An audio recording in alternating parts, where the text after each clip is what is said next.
بسم اللہ الرحمن الرحیم۔ سیرت النبی باب نمبر 9 شام کا سفر۔ جو ہی آپ نے پتھر پر پاؤں مارا، اس کے نیچے سے صاف اور عمدہ پانی پھوٹ نکلا۔ انہوں نے ایسا پانی پہلے کبھی نہیں پیا تھا۔ خوب سیر ہو کر پیا۔ پھر انہوں نے پوچھا، بھتیجے کیا آپ سیر ہو چکے؟ نبی کریم صلی اللہ علیہ وسلم نے فرمایا، جی ہاں۔ آپ نے اسی جگہ اپنی ایڑی پھر ماری اور وہ جگہ دوبارہ ایسی خشک ہو گئی جیسے پہلے تھی۔ حضور نبی اکرم صلی اللہ علیہ وسلم چند سال اپنے دوسرے چچا زبیر بن عبد المطلب کے ساتھ بھی رہے تھے۔ اس زمانے میں ایک مرتبہ حضور صلی اللہ علیہ وسلم اپنے ان چچا کے ساتھ ایک قافلے میں یمن تشریف لے گئے۔ راستے میں ایک وادی سے گزر ہوا۔ اس وادی میں ایک سرکش اونٹ رہتا تھا۔ گزرنے والوں کا رستہ روک لیتا تھا، مگر جوں ہی اس نے نبی اکرم صلی اللہ علیہ وسلم کو دیکھا تو فوراً بیٹھ گیا اور زمین سے اپنی چھاتی رگڑنے لگا۔ آپ اپنے اونٹ سے اتر کر اس پر سوار ہو گئے۔ اب وہ اونٹ آپ کو لے کر چلا اور وادی کے پار تک لے گیا۔ اس کے بعد آپ نے اس اونٹ کو چھوڑ دیا۔ یہ قافلہ جب سفر سے واپس لوٹا تو ایک ایسی وادی سے اس کا گزر ہوا جو طوفانی پانی سے بھری ہوئی تھی۔ پانی موجیں مار رہا تھا۔ یہ دیکھ کر آپ نے قافلے والوں سے فرمایا، میرے پیچھے پیچھے آؤ۔ پھر آپ صلی اللہ علیہ وسلم اطمینان سے وادی میں داخل ہو گئے۔ باقی لوگ بھی آپ کے پیچھے تھے۔ اللہ تعالیٰ نے اپنی قدرت سے پانی خشک کر دیا اور پورے قافلے کے لیے پار ہو گئے۔ قافلہ مکہ پہنچا تو لوگوں نے یہ حیرت ناک واقعات بیان کیے۔ لوگ سن کر بول اٹھے، اس لڑکے کی تو کچھ شان ہی نرالی ہے۔ ابن ہشام لکھتے ہیں، بنو لہب کا ایک شخص بہت بڑا قیافہ شناس تھا، یعنی لوگوں کی شکل و صورت دیکھ کر ان کے حالات اور مستقبل کے بارے میں اندازہ لگایا کرتا تھا۔ مکہ آتا تو لوگ اپنے بچوں کو اس کے پاس لاتے، وہ انہیں دیکھ دیکھ کر ان کے بارے میں بتاتا۔ ایک بار یہ آیا تو ابو طالب آپ کو بھی اس کے پاس لے گئے۔ اس وقت ابھی آپ 9 عمر لڑکے ہی تھے۔ قیافہ شناس نے آپ صلی اللہ علیہ وسلم کو ایک نظر دیکھا، پھر دوسرے بچوں کو دیکھنے لگا۔ فارغ ہونے کے بعد اس نے کہا، اس لڑکے کو میرے پاس لاؤ۔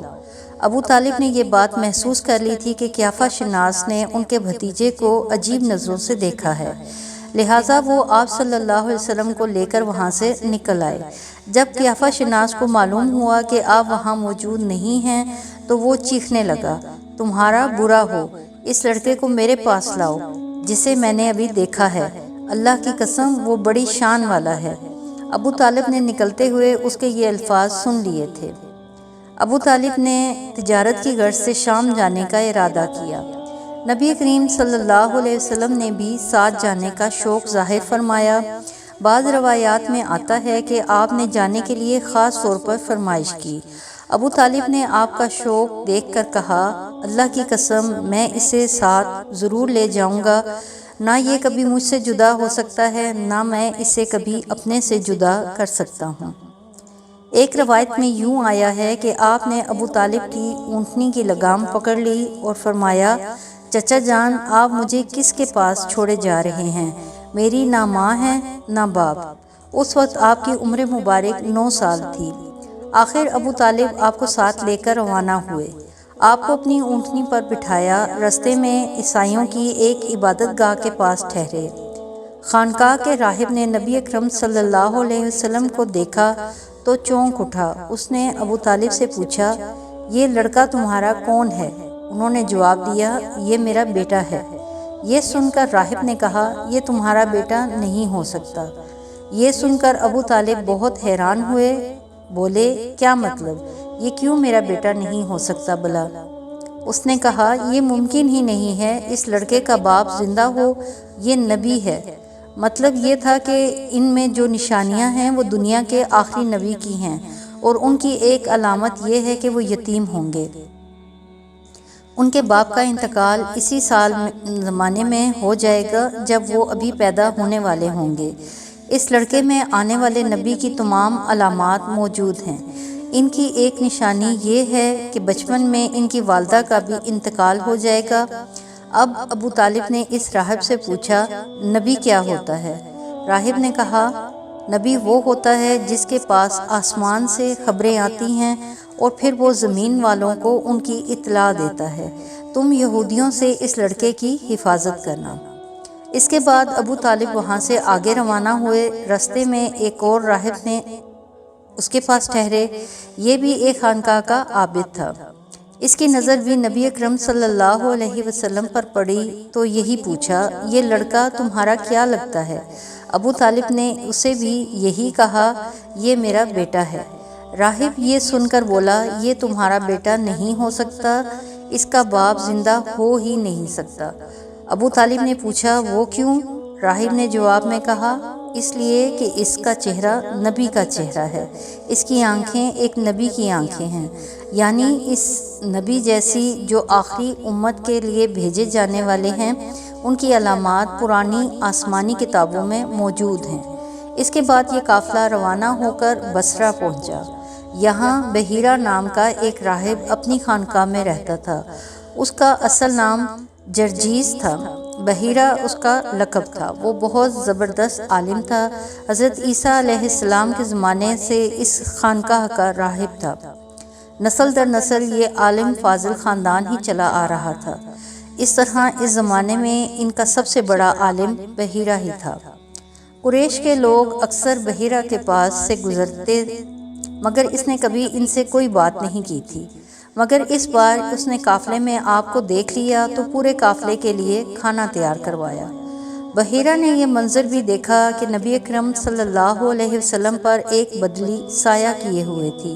جب یہ قافلہ ایک درخت کے نیچے آ کر ٹھہرا تو اس نے بدلی کی طرف دیکھا۔ وہ اب اس درخت پر سایہ ڈال رہی تھی اور اس درخت کی شاخیں اس طرح جھک گئی تھیں جدھر نبی اکرم صلی اللہ علیہ وسلم موجود تھے۔